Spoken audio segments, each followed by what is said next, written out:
ahead and start. Record. Okay. I'll make a backup recording too. Hold on. I need to. Oh,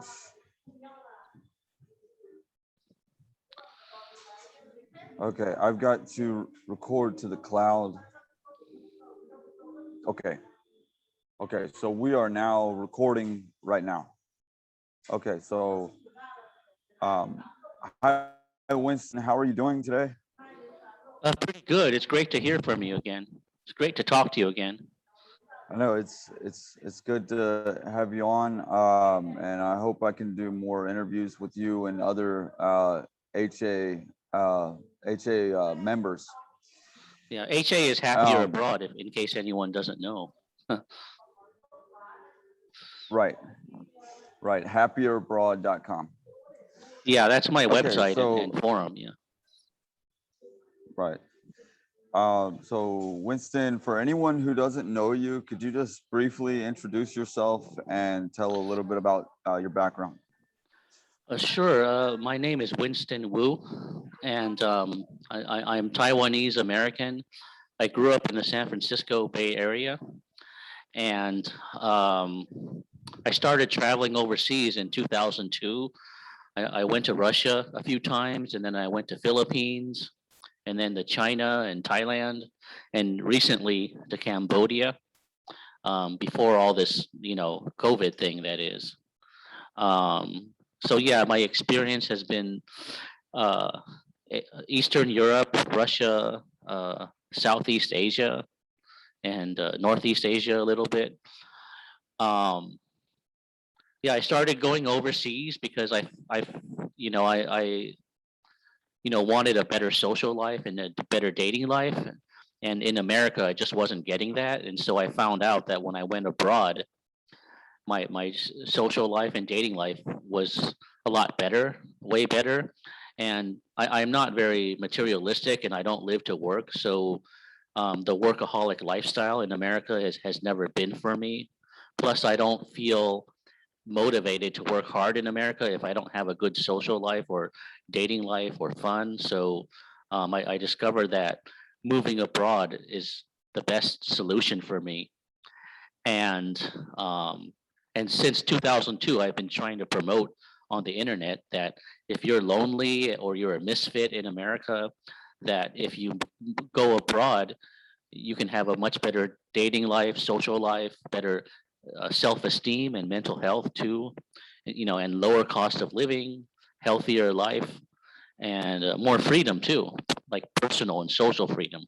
I'm not talking about political freedom, more like a social freedom to connect with others, not political freedom. Okay, so just wanted to make that clear. So yeah, that's what I've been promoting since like 2002, since I started going abroad. Okay, so I mean, I completely feel the same way, and when I left America and started traveling, but I wanted to ask you, Winston, why do you think that? What do you think is the issue with America? Like, what is the? I remember asking you one time on the forum. I think I asked you what is the ideal person to live in America, and but like what I guess why does I guess my question right now is why does some people fit into America and they just are happy there, and then some people just don't fit into America? Yeah, that's the big question I've been wondering about for years, and I can only speculate and give a few common sense reasons. I guess it's not. I don't speak for everybody because some people do fit into America and some people are happy there. So I don't represent every guy, but I represent more of like the misfit type of guy. Um, I think part of it is just your personality. Part of it might be fate or destiny.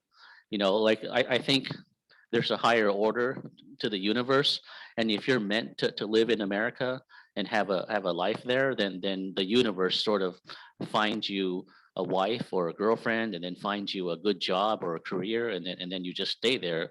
And if you're not meant to stay there, it just doesn't happen. So a lot of it is just, uh, it's not something you necessarily choose. It just happens, naturally like that. But if I was to look for a superficial reason, I would say that the people that like America tend to be very workaholic and materialistic. They tend to be very career oriented. Like they measure their social status by their career, and they live to make money, and and um, and they love to work. I mean, they see work as the purpose of life, rather than fun or freedom. Um, and some people just naturally fit into American culture. They just like the being independent, having your own house. They just like American culture. But a lot of people, um, I don't think they fit or don't fit. It's just not an issue. They just are trying to get by. And most Americans haven't even been abroad, so they don't know what other countries are like. All they know is what's in the movies, and then movies, are very exaggerated. Um, but as far as the immigrants that come to America, I mean, they don't go there for freedom. I think they just come to make money. For example, the Mexicans that come to America, they want to make some money and get some savings and retire and then go back to Mexico, but some of them end up staying permanently in America because they just have obligations and they can't leave. So America can be very comfortable if you want comfort and luxury and a house and Mhm. but um, but the cost of living has gone up so much, even in the last few years. I mean, the housing prices and the gas prices are just so high. It's just hard to make a living. But for me, it wasn't about making money or something. It's just very hard to make friends there because unless you find a good social group that accepts you, like a clique that accepts you, um, you pretty much can't have fun unless you have a really good social clique in America. And ever since high school, I've never been accepted into social cliques in America, not even at church when I was, going to church long ago. So yeah, it just never worked out for me, and nothing ever came naturally. I did have a few girlfriends and a few friends here and there, but it was always few and far between, and once they're gone, they're gone. You can't just make new friends or find a new girlfriend very easily. Sometimes you can be lonely for years, and that's just not acceptable to me. It's just a waste of time. So yeah, to answer your question, I think people that are very materialistic, they fit into America the best. But people who are very soulful and very authentic, and they like to have fun, like the free spirit types, I don't think they'll like America very much because it's very workaholic, very conformist, and the laws are very strict too.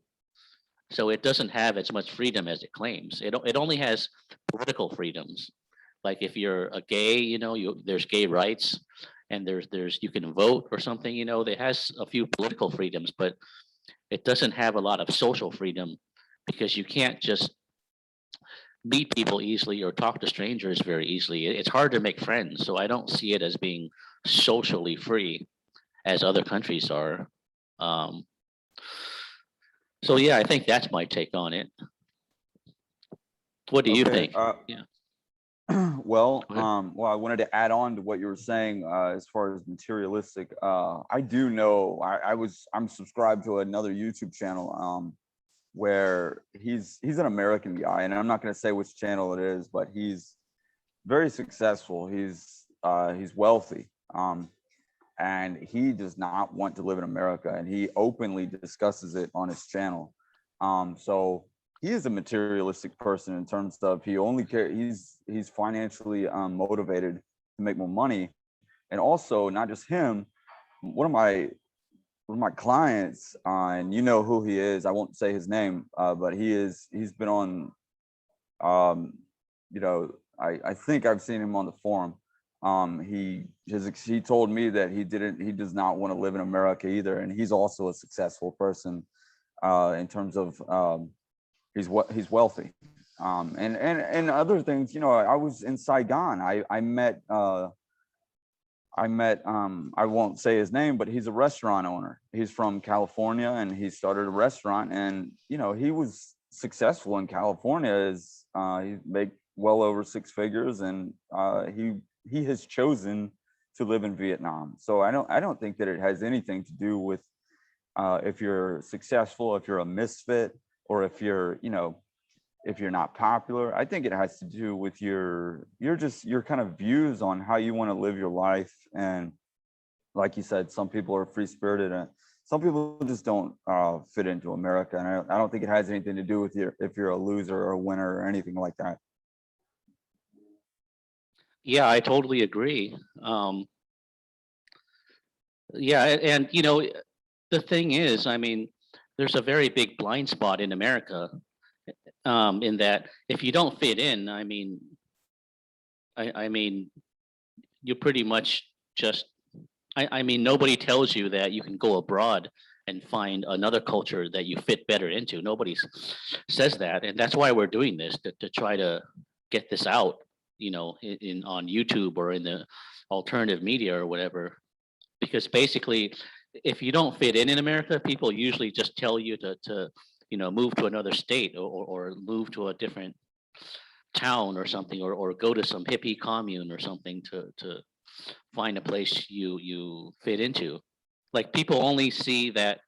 I mean, people only think in terms of, you know, if you don't fit into one part of America, then you don't fit into the world, and so you should find a place within America that you fit better into.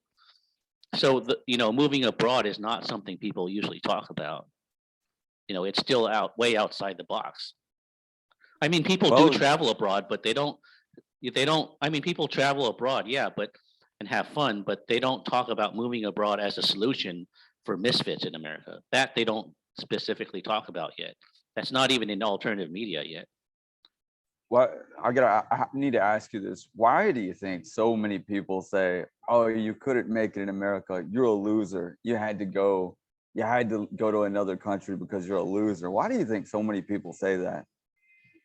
Oh, well, I think Americans are just very judgmental in general, and you see, the people are very insecure in America, so a lot of people have to put other people down.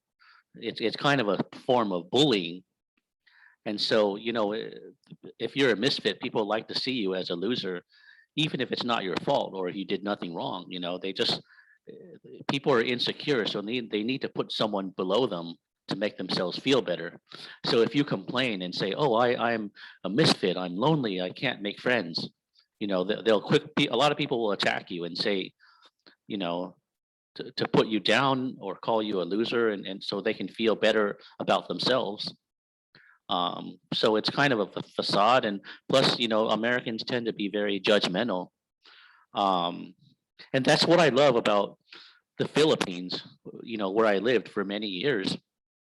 In the Philippines, nobody judges you, nobody analyzes you, nobody calls you a loser. Everyone is, there's kind of a Zen-like attitude in that people just live and let live. You know, they just accept you for what you are, and that's very liberating. A lot of people think that people go to the Philippines just for the girls, and because girls are very sweet and affectionate, but and that's one reason, but that's not the only reason. The other big reason to go to the Philippines that people don't talk about yet for some reason is that, and any expat there will tell you this, is that it's very soothing there, because I mean, people don't judge you, and so you, every misfit feels accepted in the Philippines. No one judges you, and there's a very soothing, sweet, warm vibe and energy that makes you feel good. So every time you go outside or you wake up in the morning, you feel good because you're around people that are very sweet and affectionate, and warm and just soothing and relaxing. You never feel judged or stressed out in the Philippines. It's almost very Zen like, which is ironic because it's a Catholic country, but the people are very like very Zen Buddhist like, in that they just accept things the way they are. They don't judge or analyze anything. So it's very, very liberating and refreshing to be there. And that's one reason a lot of American expats retire in the Philippines. Um, so yeah, to answer your question, Americans are just very judgmental in general and insecure, it seems. What do you think? Well, yeah, well, I'm just under the view that, in America, you live to work. Most people live to work. They don't wake up every day to enjoy their life. No, they wake up every day to work, you know. Um, and it's America is very competitive, highly competitive. I mean, I just so I mean, I have a much better quality of life in almost every country that I've been to. I've been to about 11 countries, and I've had a much better quality of life. Well, yeah, that's another thing. America is very competitive, and when you're very competitive, you have to put down the competition, and you see this in politics, in business, and in sports, and just even among friendships. Even with your friends, people will try to one up you and brag and put each other down, and so it is a very competitive culture, and part of competition means you try to devalue or debase your competition, so you never feel this unity or connection with other people. It's and too much competition is toxic. And the thing is, competition is not as good as harmony. For example, if the organs in your body were competing with each other rather than working together, that would be very bad for your health. So competition is not really that good of a thing like Americans think. So there's a lot of wrong, I mean, very false, unhealthy beliefs in America too. And, like competition. So it's very outdated. It's kind of a myth. Um, Can you hear me okay? Or I can hear you perfectly. okay, Can you hear me? good. Okay. I guess I get all right. So I don't know if this is an appropriate, if this question is okay for YouTube. Do you think where do you see America in the next 10 to 15 years? What do you think the country will look like in the next 10 to 15 years? Well, um it's hard to say. No one can predict the future, but I think like always, some things get better and some things get worse. And in the last 10 or 20 years, what we see is there's less and less social connection, less and less friendships and social interaction, and more technology, more consumer choices. It seems like everything is in decline except for technology and consumer choices. And, I don't think that's a good thing because, social connection is more important. To be happy, you have to have good friends and good social connection. And for some reason, modern society doesn't value that anymore. But it's hard to say. If I was to predict things, I guess it would just continue to, to be the same, and to have more and more technology, more powerful computers, more powerful cell phones, smartphones, and less social interaction. But the thing is, the good news is that everything that everything that goes down eventually has to come up, because everything in the universe works in cycles, like the days and the seasons, everything works in a cycle. So if American culture is going down and degenerating, it can't go down forever. At some point, it has to come back up. That's the natural cycle of the universe. But nobody knows when it will come back up again. It could be, in a few decades. It could be in a century. It's hard to say. No one knows. But at some point, things have to pick up again. So that's the only good news and optimistic thing I could say, you know, and that's true of life in general. Anything that goes down in life has to at least come back up again, as long as you're alive, of course. As long as you stay healthy and alive. Anything that goes up, you know, when you're in tough times or rough times, or you're in a rut, things can only get better when you're at the rock bottom. You know, that's the only way to look at it, that where you can be hopeful, you know. Sure, So I'm sure you know that that, yeah. that is a good message. Yeah. Um, but one thing about America is that I I just don't understand why there cannot be universal health care in a country that's so economically powerful. You know, that there's not a universal healthcare system. And now I haven't been back. Um, I was not. So I'm not aware of what's going on right now. But that is the one thing that I would consider moving back to America, is if there was universal health care. Yeah, But well, you know, as long as you stay healthy and boost your immune system with good vitamins and herbs and you know, fruits and vegetables, I mean, that shouldn't be a big issue. But I don't know a lot about the healthcare industry, but what I've been told is that the healthcare industry in America is very corrupt. It's like a cartel. And so I don't know why they can't have universal healthcare. I guess, you know, they don't want to, because it's just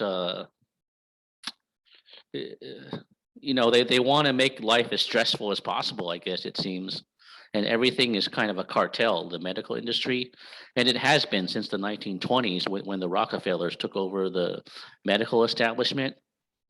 Um, but yeah, most countries, especially every industrialized country I know, does have universal health care. And it's not true, by the way, that in order to have national health care, you need high taxes.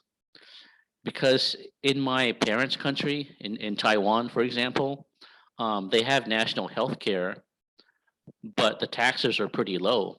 It's like, I don't know, maybe 10 or 15% in income taxes. So the taxes are relatively low, but they still have national health care.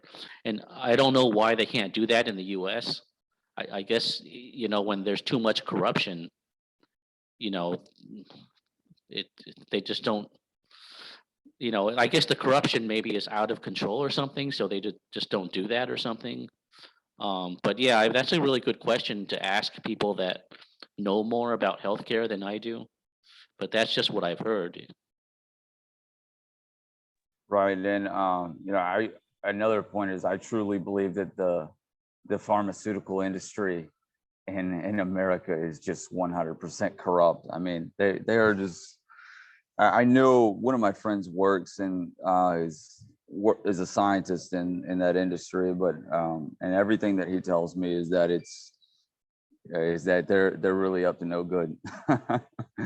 um, but I just wanted to add that in there. But the next question that I have is, Winston,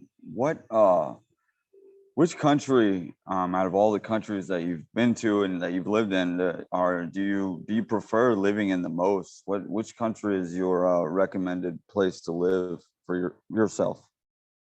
Well, out of all the countries I've been to, I guess I would say um, the best places are kind of a middle ground between extremes.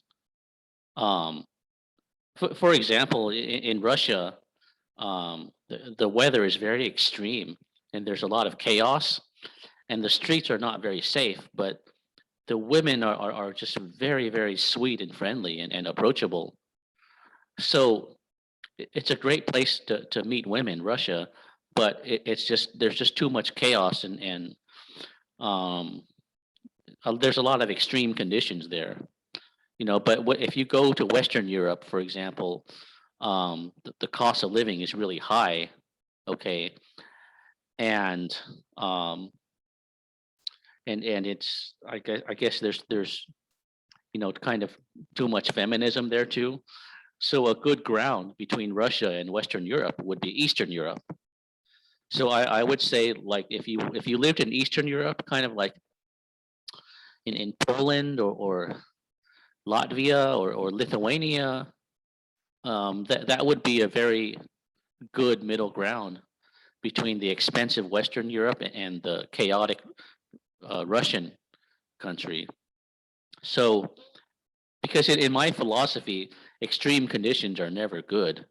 It's best to find a healthy balance between extremes. So I would say Eastern Europe is a very good balance between those extremes, because you still have friendly people and friendly women that are feminine and have, there's still positive energy in that. People are friendly, and there's, you can meet people easily. There's better social connection there. So um it still has a good social connection and a low cost of living, and it's not as expensive as Western Russia, Europe. So I would say, yeah, Eastern Europe. Um, in Asia, I've only been to a few countries. I would avoid the expensive countries like Japan or something, or Hong Kong. But some people like it there. Okay, it depends on the guy. But I would say, like, a really good place in Asia would be like Thailand, for example, because I mean, the Philippines is the best probably for meeting women and for having a good retirement life. But the thing is, the Philippines has a lot of negatives, like there's too much pollution, it's too hot all the time, and the infrastructure is not good, and the services you get are, I mean, it's like everything's very low quality there. So, and a lot of things are overpriced too in the Philippines, and you get very low quality. So it's not for everybody. Some guys can't stand that. But if you go to Thailand, you can get really good quality everything is good quality for a much lower price. So you can live on Thailand much easier because it has a very low cost of living, and with good quality, good food, and a really good nightlife, and it's has a lot of fun and positive energy. In fact, I would say it's very overstimulating. It's kind of like Las Vegas. When you go there, everything is overwhelming. You're too overstimulated, and so you're never really bored. You know, so I would say, like, something like Cambodia. Yeah, Thailand is good. Cambodia is good too because it has a low cost of living, and the people there seem like people from the 60s or the 70s. They're very humble and down to earth. And so if you're looking for a relaxing life and a low cost of living, those are good countries. And the infrastructure is pretty good too. I mean, it's clean and safe, and it's not um, it's not overly polluted. So yeah, I guess something like Thailand would be a very good um, middle value for money, and Cambodia, um, but it really depends on the person, because different guys like different things, you know. Um, so yeah, that's that'd be my view of it. Okay, but if to ask a more specific question, if you were to only choose one country for the rest of your life to live there, which country would you choose? Yeah, that's a hard question because the thing is, I'm kind of like a free spirit type of guy, like a wanderer type. And so even if I live in a really great country for a long time, eventually I get island fever. Right? It starts getting old, because when you're in a place for a year or two, it starts to feel like a rut after a while, especially if you thrive on new adventures and stuff and new experiences. Any place can feel like a rut if you're there too long. Um, so yeah, I don't have one country I'd want to live in forever, I guess, but because every country is going to have pros and cons, and things are changing in this world too. So Thailand used to be a lot better than it was now, and Philippines too. So, a lot of things change for the worse, when it's overrun by tourists and stuff, um, and when it starts to become too industrialized, then everything starts to get more expensive, and then the women decide they don't need men anymore, and I don't think that's a good thing, because men and women are supposed to need each other. Um, so yeah, some things change for the worse, and the world is still in flux, and so it's really hard to say. Um, Plus, I don't like the hot weather in Thailand or Philippines. I kind of like cold weather. Um, so yeah, it's really hard to pick one country that I would like to stay in forever. If I had to guess, I would probably say maybe Eastern Europe, maybe Italy or something like that. Or I really like Italian culture, and Italians seem very soulful and free spirited to me. So I think I would fit into Italian culture very well, at least, on the outside. But yeah, long term, you never know. Like I said, any place you stay in for 1 or 2 years, it starts to become a rut after a while, and you start to get tired of it. But it depends on the guy. Some guys can live long term in a place for a long time and never feel like they need to travel. You know, not everyone is like me. Some people can stay for 5 or 10 years and never travel in a place they like. So it depends on the person too.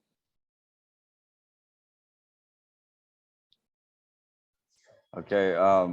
I I understand what you're saying. I've been in Vietnam since 2019, and I am ready to leave now, even though I enjoy traveling around the country. I'm a little bit ready to leave right now. Yeah, Um, and I spent over a year in Russia, and even when I'm there too long, it can wear me out and drain me. Even though it's easy, it's very fun and exciting and stimulating, and you can meet, lots of girls anytime you want.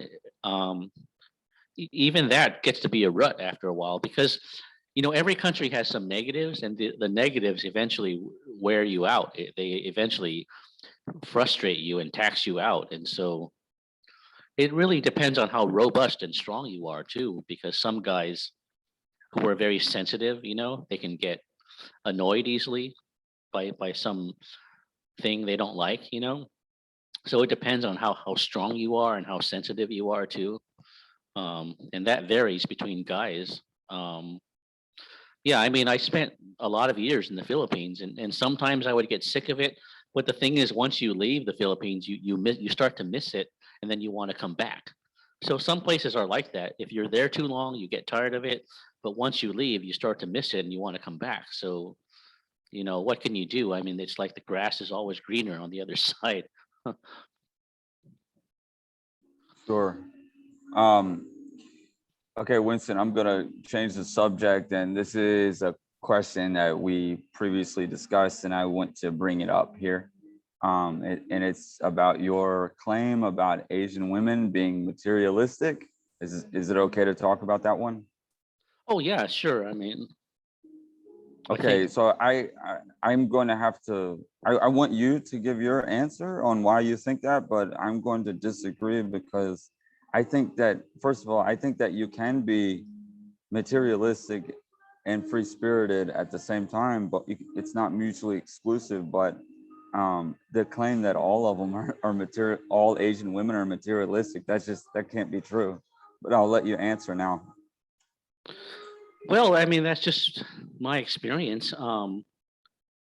Pretty much every Asian I've met is materialistic. I mean, that's part of their culture. As you know, Chinese culture is very pragmatic and practical, and you'll read that in sociology textbooks too. I mean, they don't deny that. The people are happy to admit that. It's not taboo to talk about that. I mean, the Chinese will admit that they're very hyper practical and pragmatic.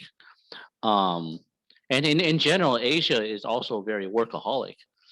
The only good thing about Asia is when you go to Southeast Asia, like Philippines or Thailand or Cambodia, or Indonesia, it's much more relaxed, and people are more fun and more carefree and free spirited.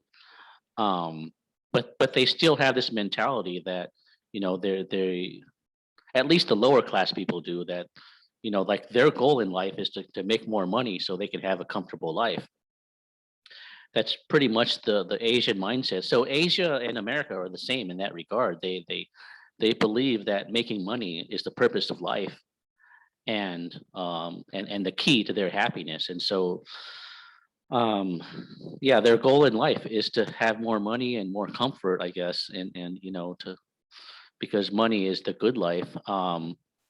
But Southeast Asia is different. It's more like a Latino culture. It's more relaxed and fun and free spirited, and it's not as oppressive. It's not as strict about social rules and stuff as Northeast Asia is. Um, but yeah, every pretty much every Asian girl I've met is materialistic, and very practical and pragmatic. And yeah, I know of very few exceptions. Now, in America, there are some Asian girls that are free spirited and like hippies, And my friend Rock told me that it's ironic, but usually the girls that are free spirited and hippies, I mean, they tend to be middle class or above, because people who are middle class, they grew up with, in a rich family, and are well off, so they're not obsessed with money, so they can afford to be more free spirited.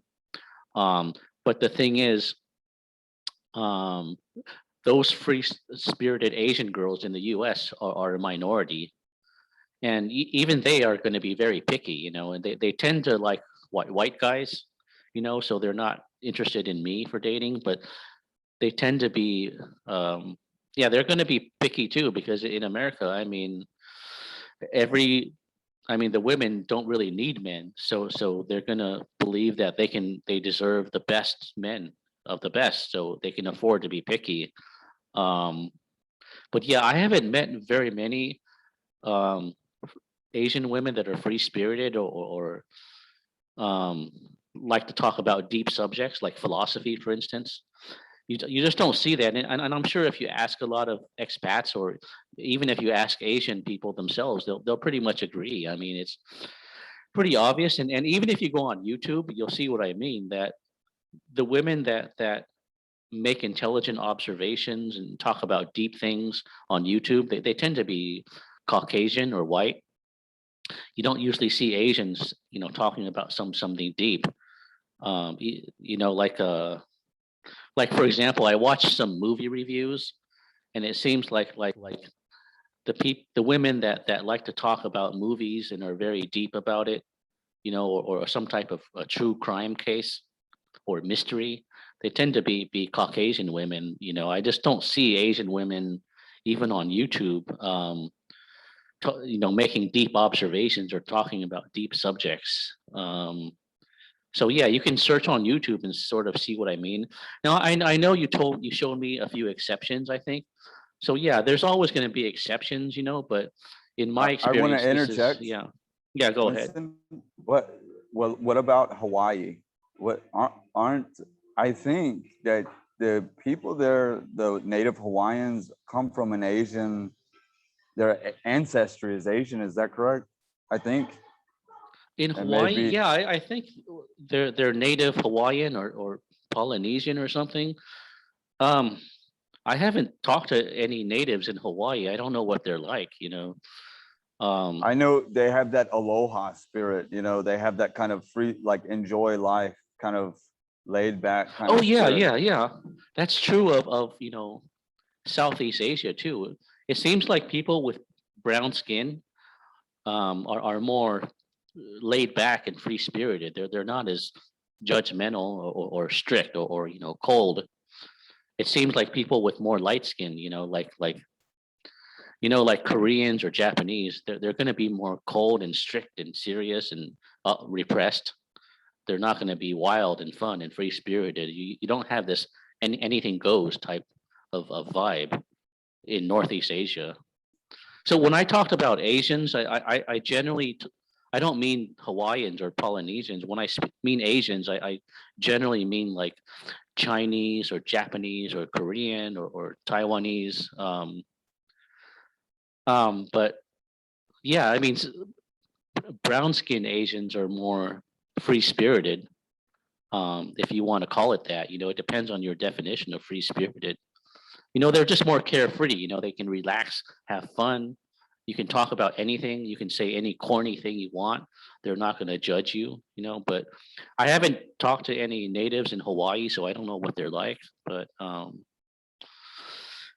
yeah, Hawaii should be a laid back place. It's just overly commercialized. So, you know, otherwise it would have been a great place if it wasn't so commercial.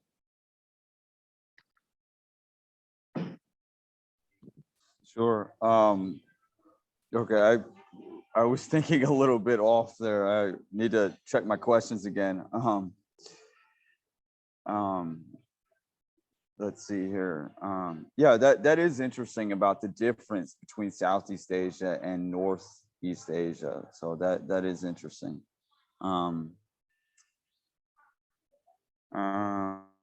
Yeah, it's a Okay, huge difference. so Southeast Asia is like almost like a Latino culture.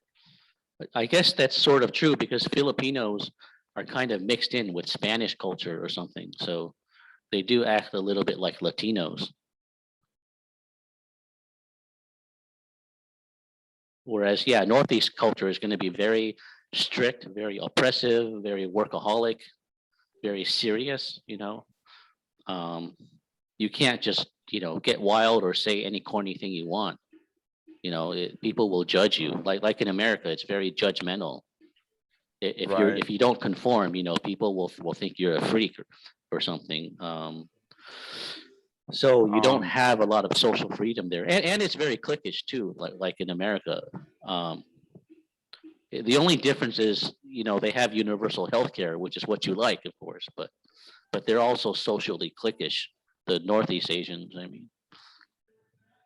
Well, when I went to, oh, well, I know. Well, see, I've spent a lot of time in Southeast Asia, and then I went to Japan, and it was like a total shock to go to Japan and see everyone, and just see how they are. It's very orderly, very conformist. Most people know how Japan is. And then I went to Korea, and Korea is even more conservative than Japan. They are so closed off. It is a very like I I was there for 2 weeks, and I was ready to leave.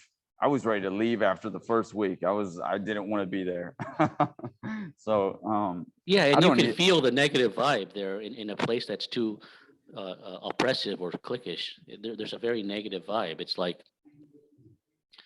It's kind of like it's kind of like the soul of everyone is oppressed, and you just can't be too honest or open. You kind of have to conform to very, very strict social culture. Um, is there a is there a historical reason for North Asians being this way? Is it in the religion, in the kind of like the historical religion of and kind of like belief system? well, the belief system is a factor. I mean, there's also it's always a combination of culture and maybe genetics. So, I mean, everything is pretty much like that. Like your life is a combination. I mean, your personality is a combination of your genetics and some of your upbringing and some of your culture too. So it's always a combination of that. So yeah, it is cultural and it is sort of maybe it's in their DNA or it's in their blood too. Um, so yeah, I mean, different. It's kind. I know it's kind of a bit taboo to say, but yeah, different races do have different characteristics. As Northeast Asians tend to be good at math, at step-oriented stuff. At memorizing formulas. But um, they don't like to. I mean, whereas Westerners are better at like imagination and creativity and new ideas, for example. But the thing is, the Japanese do have a lot of creative people. Like they're very creative in anime and all kinds of fantasy stories. The anime thing. Um, but yeah, it's going to be a combination of both. I mean, religion. I guess religion plays a role because Northeast Asians follow a Confucianist religion, and in Confucianism, everything is strict and orderly. There's a hierarchy, and you're expected to know your place. So I guess Confucianism is part of it. Plus, a lot of Asians are Buddhist too, and Buddhism. I mean, I love Buddhism, but the thing is, Buddhism gets twisted a lot into. I mean, they kind of teach that you shouldn't have desires or you should suppress your desires. And once you suppress your desires, you sort of become like a very suppressed person, repressed person. Like you're not supposed to show your desires. So it kind of zombifies people a little bit when they take Buddhism too seriously and they start to repress all their desires. I think Buddhism is a great religion, but it can be twisted to repress all your desires, and that's when it becomes negative. What do you think? Um, well, um, hmm. Well, my best friend from high school is a first generation Chinese.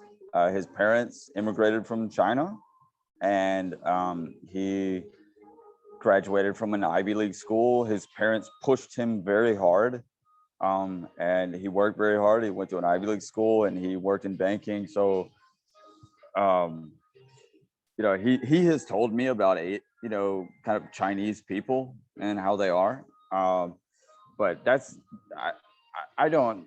I'm not an Asian person. I don't. I can only make observations.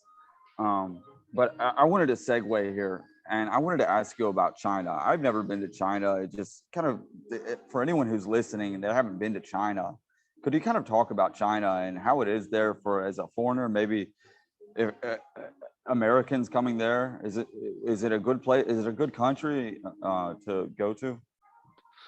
Well,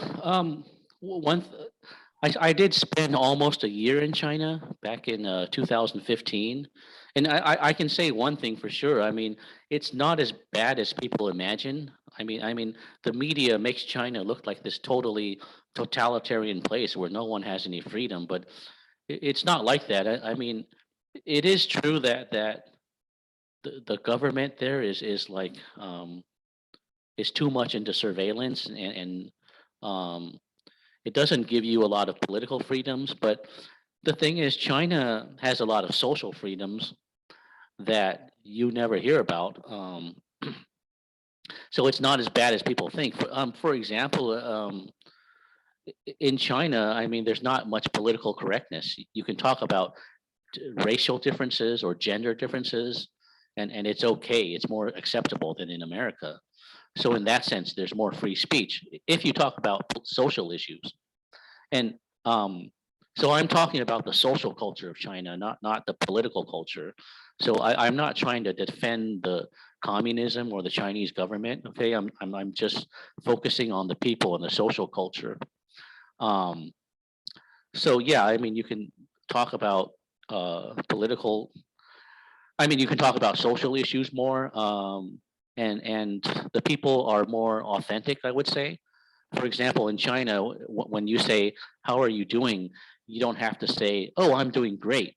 Like in America, you don't have to always pretend to be positive and happy like you do in American culture. And so there's more freedom to be yourself, to be honest about those things.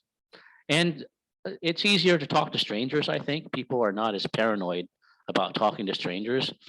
It's not going to be as good as like in Russia or the Philippines, of course, because Chinese are still very reserved, but China is not like Taiwan or Singapore or Hong Kong. It's not as cliquish or repressed.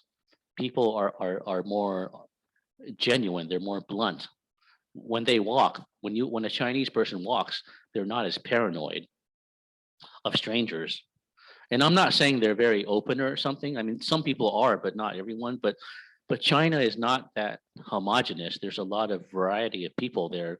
There's a lot of cold people there, but there's a lot of friendly people there too. And I would say in China, I would maybe meet people 2 or 3 times every week. So it wasn't bad. And there's benefits too. Like, for example, you don't have to leave tips there in a restaurant. The restaurants there give you bigger food for less money.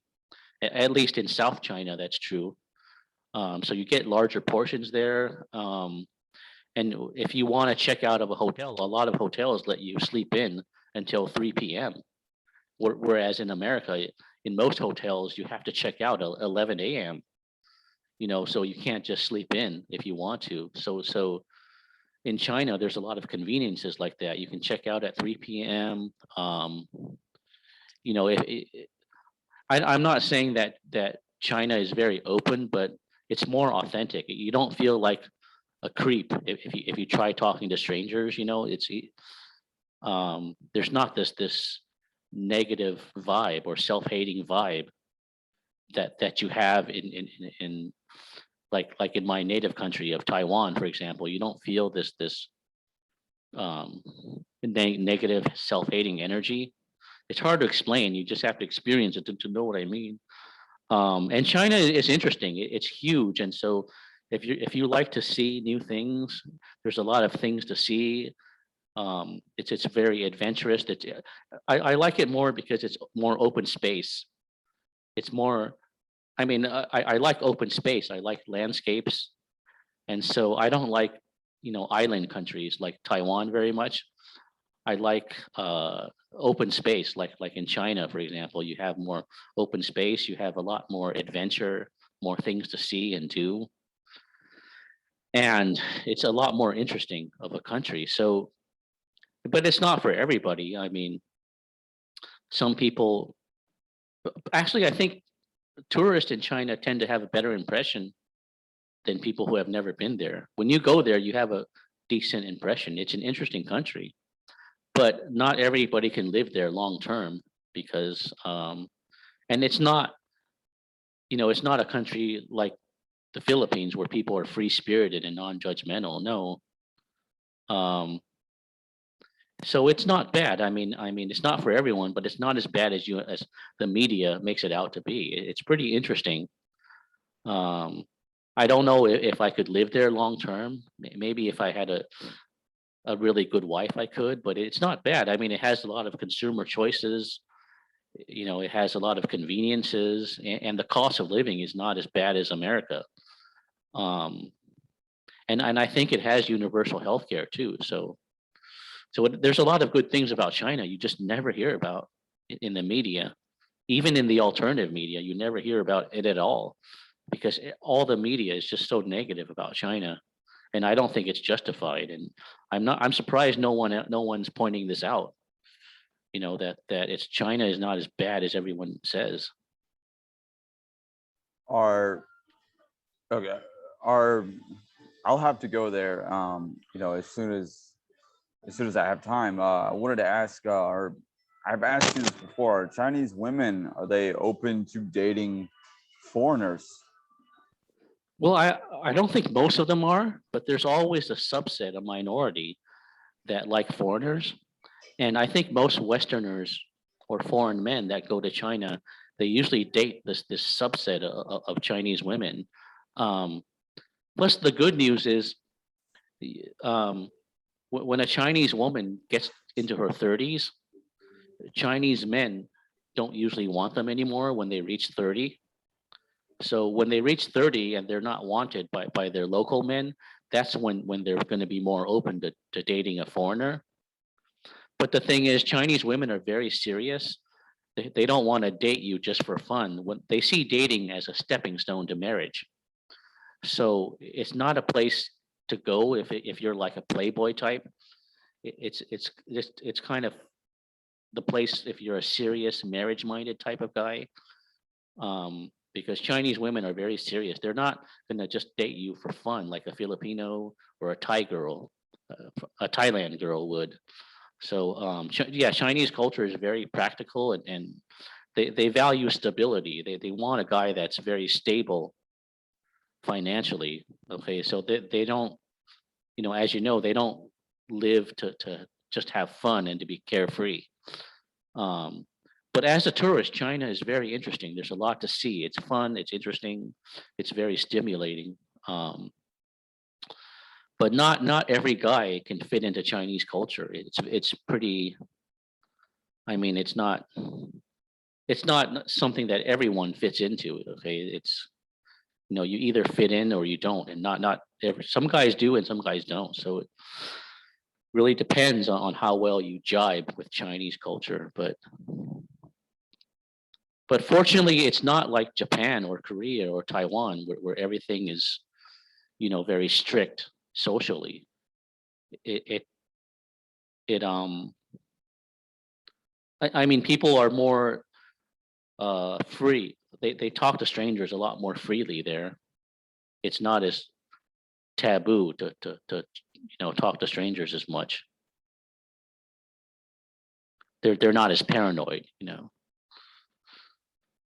So yeah, it's sort of a middle ground. I mean, but it's not going to be like the Philippines or Russia, either. So, but it's interesting. If you have time, yeah, I would recommend checking it out. Sure. Let's see. And by the way, if you ever interview my advisors like Rock or Lady Slav, they can tell you a lot more about this than I can. So sometime, yeah, in the future, we should get them on. And yeah, they got a lot of deep insights too. We should. We should. Let's see. Is there anything? Is there any other subject that you wanted to talk about? Um, I don't know how long we've been on for. I think we've been on for about an hour now. Yeah, maybe. I don't see a clock or a timer on this thing to tell us how long we've been on, but um did you even have any other questions on your list or anything or Well, while you're still here, I would like to ask you. Let me see. or we can talk about Vietnam. Like I can ask you like what do you think of Vietnam? Would you recommend it? And do you think it's easy to make friends or to find a girlfriend there or Well, I we could can talk answer about those that. questions. I can answer those questions. From my perspective, I also wanted to have, you know, the other guy that we wanted to have on today, but he didn't come on. But the, could you just say that one more time? Oh, well, about Vietnam, like if you think it's a good place and if it's inclusive and is it like if it's easy to make friends or find a girlfriend. Um, yeah, what my friend Steve told me is that Vietnam is a lot better for dating and social life than America, of course. But he said it's getting harder and harder because the girls are getting more spoiled and they start to become more independent more and not even need a man. And so they start to become more and more picky than before. But it's still better, of course, than the US for dating. That's what Steve told me. I mean, my friend, yeah, Steve, our friend Steve told me. Okay. Okay. That is interesting perspective. I've noticed that Vietnam is all about respect. And if you don't like, there have been a few times when I've disrespected them, they will completely outcast you. You'll never be able to get back into their inner circle again if you disrespect them. So this is a culture where it's all about respect and social Respect in what respect. way? Like do you mean like Res- being polite well, or being yeah, yes, politically yes, correct or but being polite, social respect, manners, proper behavior, just kind of greeting people properly, not being very, if you come like, I would just, I won't tell the story, but there was one time when I just went I was riding my bicycle and it was a hot day and I went into the repair shop and I kind of threw the water down on the ground and took the hose to clean my bike and they didn't like that and they said we're not going to help you get out, you know, and they said get out of here, you know. The thing is, you can be polite, but you can still say the wrong thing sometimes. But the thing is, So I mean, usually if you're a foreigner, you can get away with, saying the wrong thing because they understand you don't know their culture very well. So they let you get away with more if you're a foreigner. Well, okay. Well, I have found that the more that I have found that if you speak their language with them and you greet them properly and you are polite, they will be much more accepting of you. Like I've met a few friends. I've met a few friends here, and I've dated a few women here. So it is possible to do it. And I don't consider myself the most socially like adept person. So um, I've made an attempt to learn the language. It's difficult, but learning the language is definitely the key to being successful here socially. I think. Okay, but you Um, can find people that speak English too, right? And yeah, of course you can, and they all learn English in school. They all learn English, and a lot of them speak English. But like, I really think that speaking Vietnamese is kind of a key to open the lock of you know of you know.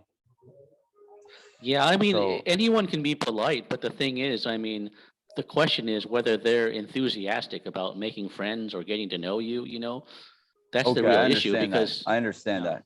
No, I would say I would say that no, I would say that most of them are not. That they already have their own social circle. They already have their tight knit, you know, kind of circles. So you have to have something to offer them, I think, for them to like want to like bring you in. So I would say no, Oh, as a foreigner, like you really kind of have to work to get in to their circle. but don't you have like a novelty appeal, or they just want to learn English or something? Can't that let you get you into the door? Um, Like they're not very um, curious, right? They're not very curious about you. They don't ask a lot of questions and out of curiosity. a few have, but most of the time they're just kind of doing. Most of the time they don't. They're not going up to me and just asking me about America or anything like that. They're not. But I will. You know, like I said, I've made a few friends here, but it's you have to work. You have to work to get into their to their circle. Um, Yeah, but I mean, I guess you can make a lot of casual friendships or acquaintances, but I mean, are most of these friends superficial? Like if they're not, like they're not, like really good friends with chemistry and connection. You know what I mean? They're kind of like, like they, very casual. Like if you say one wrong thing, the friendship will be over. That kind of thing. To me, that's really superficial. I don't know if I would call that a friendship. It's more like an acquaintance. You they know what I are. mean? They are. Yeah. Like with your close When I friends, you can talk about anything, but when you're with an acquaintance, if you say one thing they don't like, they could just cut it off. They just don't want to see you, and that's not a true friend, of course. That's a real friend will let you say whatever you want. You can be as honest as you want, but I don't think there's a lot of cultures in Asia where they value total honesty. I think in the Philippines you can get away with that because in the Philippines people don't judge you, so you can pretty much say whatever you want, and be brutally honest. But I think in a lot of Northeast Asian cultures, you can't just be brutally honest about everything. It rubs people the wrong way when you do that. So honesty is not a virtue, I don't think, in Northeast Asia. I don't know if that's the case in Vietnam too, but it might be. Sure. Um, I have a good friend, but who lives in Hanoi, and I guess he's kind of told me that, I don't have a lot to offer the people here, which is why they don't just start coming up to me and, talking to me. Because, I don't have a lot to offer them in terms of, maybe they can gain from me financially or something. They're not able, and they don't really just want to come up. I have not had anyone just come up to me and start talking to me on kind of like a casual, like, basis, like, to kind of like go out and like do something, or that hasn't happened. what if you try being proactive and start making conversation with every person you meet? I mean, I do, but like you said, it is kind of at a superficial level. oh, Um, okay, okay, I see. and Yeah, the I only noticed that Vietnamese I've met have all been very materialistic, I guess. Um, and I dated one in college, and the thing I noticed is that the Vietnamese in California that I saw, they do seem more cheerful than Chinese women. They seem more cheerful, and maybe they're more open to smiling and flirting more.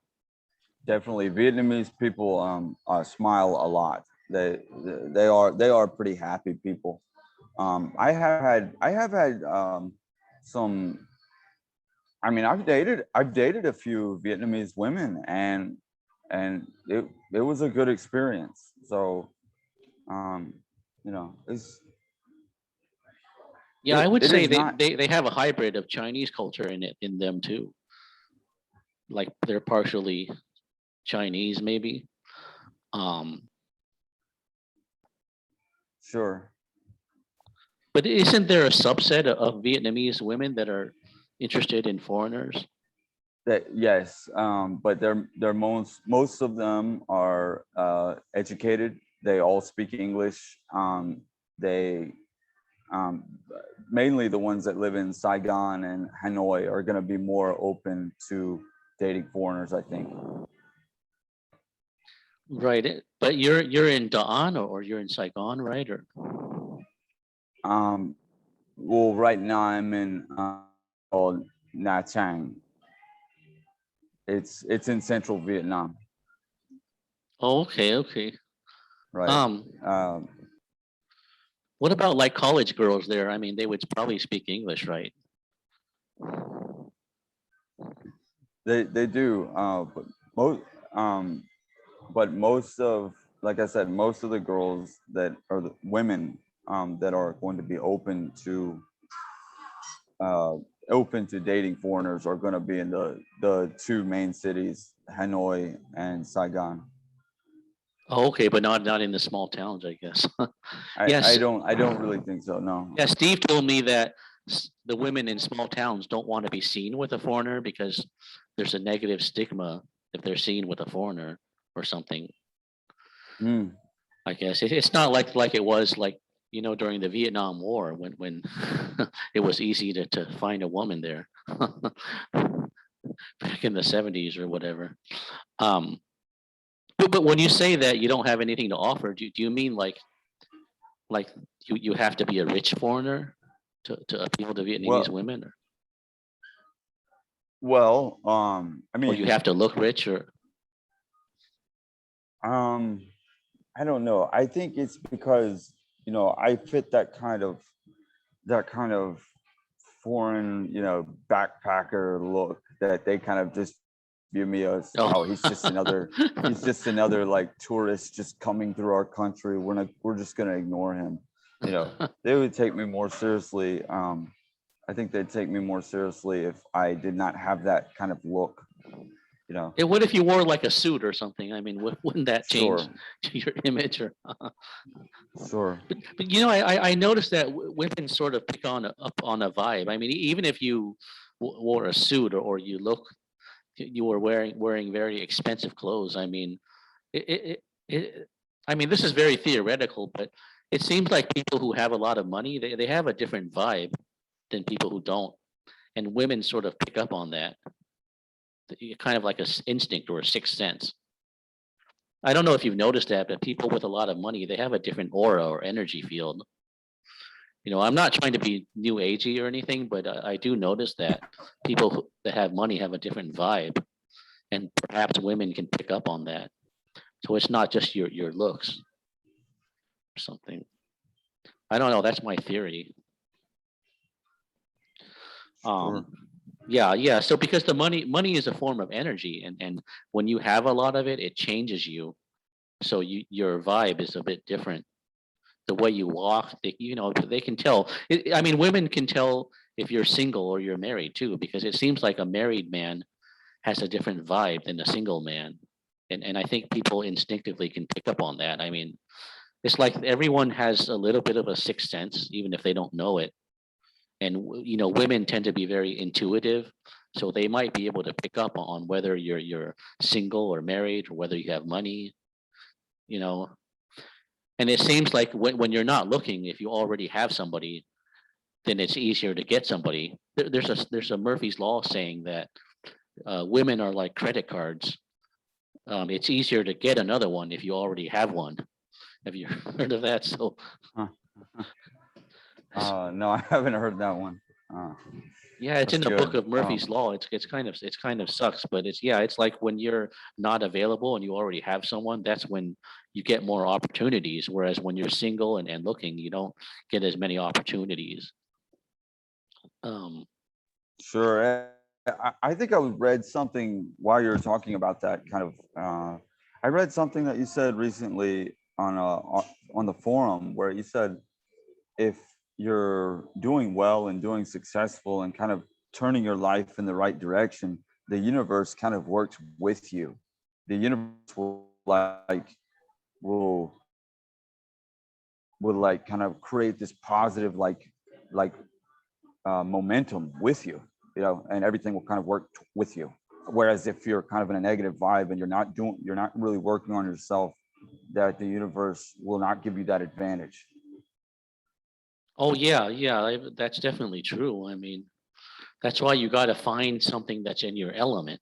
When you're in your element, you're going to have a more positive vibe, and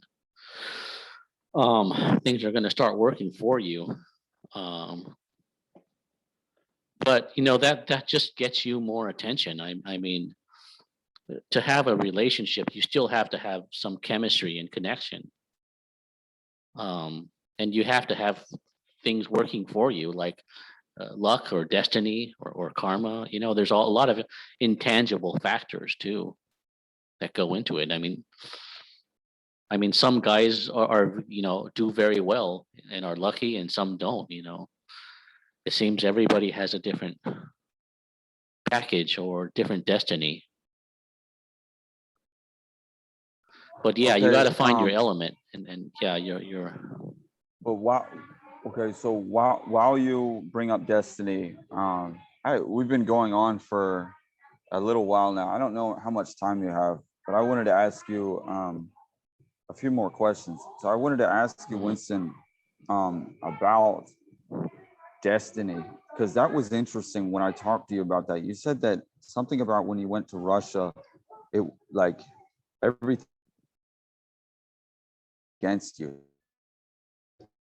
Wait, what did you say? I couldn't hear the Uh, last thing you could you said. talk about destiny? Uh-huh. That was interesting. About you said something about when you went to Russia that you were being blocked.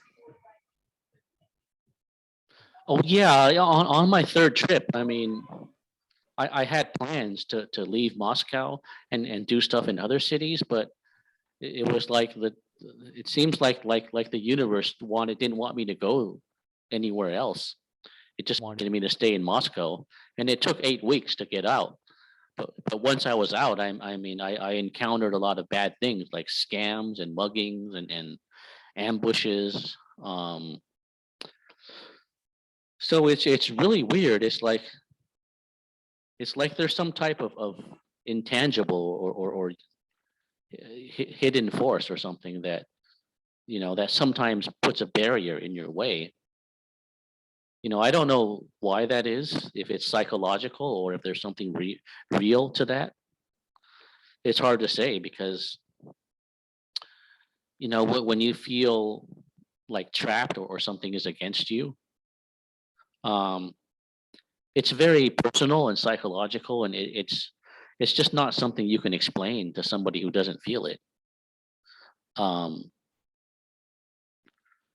but yeah, I sometimes feel like there's a mysterious force that tries to block me or allow me to go somewhere. It's almost like the universe has a mind of its own, and it's not like I'm in a video game where I can do whatever I want. It seems like sometimes, if you want to do this, it's not meant to be. So the universe closes a door, or there's some type of invisible barrier. That's Or I interesting. don't know. So I'm yeah, or I could have inner demons. It's really hard to say. Or that's some type of interesting. mental. It could be a mental problem issue, because it really depends on whether you believe everything happens for a reason, or you're like a materialistic atheist guy who thinks everything is psychological and everything is material. It really depends on your worldview. So not everybody is going to believe me when I talk about stuff like that. Mhm. Okay, can I ask you this? Are you on? What are your beliefs in terms of the universe? Do you think that there is a God that is controlling what's going on? Do you think we're living in some kind of simulation? Or what do you think? I think What all of those are possibilities. Um, I think that um, I mean, in terms of religion, I'm a little bit Gnostic, and I believe in theosophy, and I'm a little bit New Age too. So I'm kind of a hybrid of different beliefs. But yeah, it is possible we're living in a simulation, and it is possible that there's a God, but I don't think there's a God in like a traditional sense, like the Christian sense, the Judeo-Christian sense. I think there has to be some higher intelligence or order. And Albert Einstein said this too, that religion might be man-made, and it's not the word of God, but there has to be a divine order because we can't be here by random. If the universe if everything in the universe was random, like atheists say, then the universe would be just a swirl of particles and atoms with no form, no structure, no design, and no life. And plus, life cannot come from non-life. To get life, life always comes from life. That's what we see in the universe, that life has to come from another life. It doesn't come from dead matter. So we can't just be here by random. There has to be some higher intelligence and divine order, and that's just beyond human comprehension. And Albert Einstein said this too. So did Nikola Tesla. And every great genius will tell you that the truth lies between religion and atheism. It's not at one. The answer is not in man-made religion or total materialistic atheism. There has to be a higher dimension beyond both. And every genius, like Tesla, Einstein, Thomas Edison, Benjamin Franklin, Leonardo da Vinci, etc., has said that. So the greatest minds in the world said you have to go beyond religion and beyond materialistic science. Um, so yeah, I believe um, there's a hidden order in the universe. It seems like everything happens for a reason. Um, but the thing is, I'm not sure if God is, there's two ways of looking at it. I mean, there's a creator of this world, that could be like a architect, like in the Matrix movie, the demiurge. And there could be a creator God above the demiurge that created the universe. So there's different layers. And when you talk to God, okay, um, you could be talking to your guardian angel or your higher self or your spirit guide. Um, so it could be that I don't know if you studied Buddhism, but Buddhism and Hinduism talks about this too, that there's layers. That there's a God that is comprised of everything, and then there's higher deities, not the God, but little gods with a small g. There's higher level deities that run things, kind of like overlords or managers. And so I don't have absolute beliefs in any of these. I think these are all possibilities to consider, because I don't think anybody has all the answers. But to me, these are just highly probable theories, but I don't believe in the, well, I mean, one thing I know for sure is that, that I don't believe it like in the fundamentalist religion, like, how evangelical Christians say Jesus is the only way to God and the Bible is the only book of truth, and if you don't believe that, you're going to hell or something like that. I mean, that is, I would reject. I don't believe that. I'm pretty sure that's not true, because the Bible was written by men, so it's not absolute truth, and it's not going to be perfect because it was written by men. So the truth has to be metaphorical. And the thing is, even if the Bible does contain literal truth and is meant to be taken literally, that doesn't mean the evangelical Christian interpretation is the only one. I mean, there's a highly logical person can still come up with many different interpretations of the Bible. So even if the Bible was literal, there's still many different interpretations of the Bible. The evangelical Christian one is not the only interpretation. And, if you take it literally, there's just too many problems, because Jesus said, I mean, and the Bible said a lot of things you can never follow. And I could talk about that for hours. So I don't think like a fundamentalist religion is the answer. For sure, that's not the way to the truth.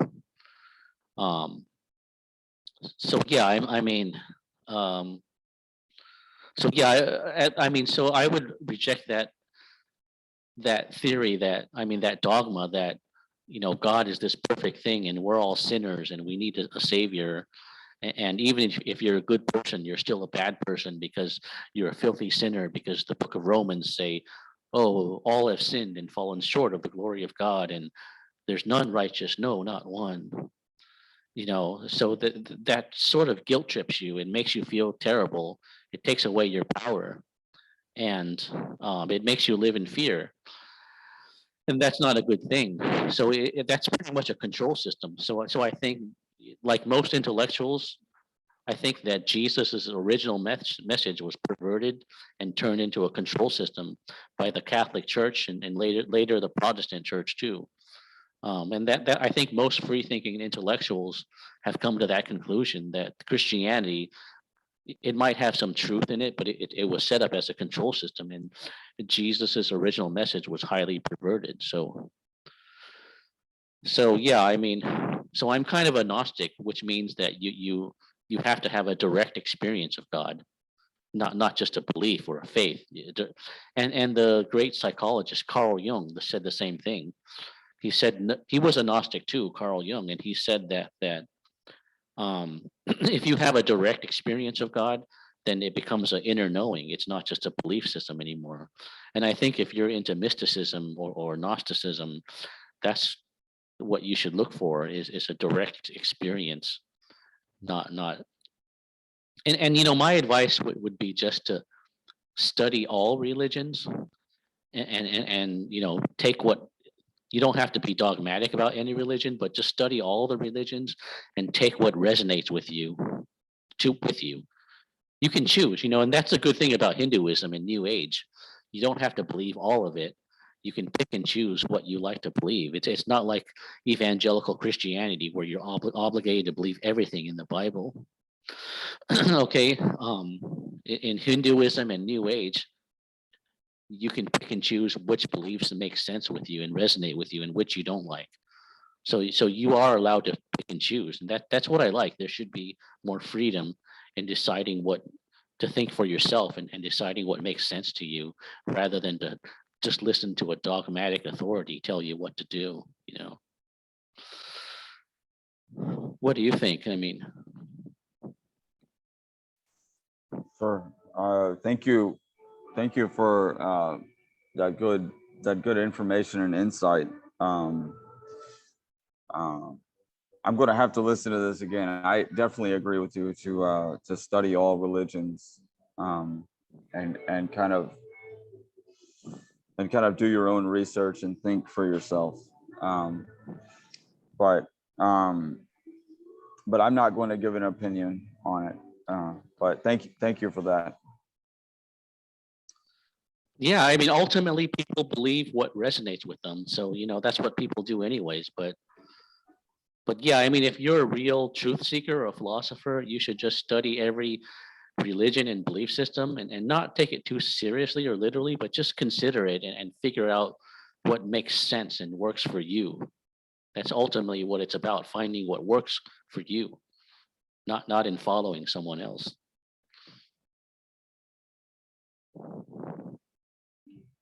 Right, right. Um, if I had a belief, I'm under the belief of just keep it basic, be a good person, you know, be promote the kind of be a good human, be a good human. Just that's kind of my real basic belief. All right, Yeah, that's but good enough. Yeah, to keep it simple. yep. Well, Winston, I'm really happy and glad that we had this call here today. And if I think we'll be doing more of these, and but I guess we can go ahead and end it right here. Okay, yeah, it was definitely great to talk to you again. Always good. We need to do more of these because not a lot of this information is getting out, and I'll talk to some of my friends and advisors and see if we can do like a group call next time with some of my advisors. Mhm. Okay, that sounds good. Could you hear everything I said so far? I mean, did I cut in and out I or? did. No, well, a little bit audio problem, just slightly, but I could hear you. I could hear you pretty good. Okay, that's good. Because we're in different countries and hopefully, yeah, I was afraid that it might cut in and cut out and cut in or whatever. Okay, yeah, well, I we'll think see the how the recording. recording goes, and then you can put it on your Right. channel, and then I'll put it on mine, and I'll promote you. I'll promote it too. Yeah. Sure. Okay. That sounds good. So hopefully we'll do this again. And thank you, Winston. Okay, you take care and have a good day. All right. You too. All right. Bye. Okay, bye bye.